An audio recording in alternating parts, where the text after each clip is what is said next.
America Iran महायुद्धाची झळ आता सर्वसामान्य नागरिकांच्या घरापर्यंत पोहोचली. युद्धामुळे यावेळी गॅस पुरवठ्यावर मोठा परिणाम झालाय. तर घरगुती व्यापारातील गॅस आणि व्यावसायिक गॅस वापरावर आता निर्बंध आले. त्यामुळे सर्वसामान्य नागरिकांचं बजेट मात्र कोलमडलेलं आहे.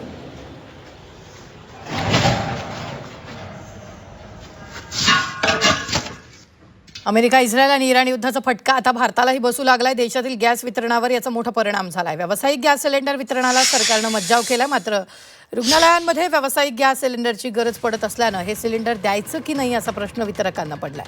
सरकारकडून अद्याप ठोस गाईडलाईन आल्या नसल्यानं वितरकांमध्ये संभ्रमाचं वातावरण आहे. तर सरकारनं घरगुती आणि व्यावसायिक गॅस सिलेंडरबाबत गाईडलाईन सुनिश्चित कराव्यात अशी मागणी वितरकांनी केलेली आहे.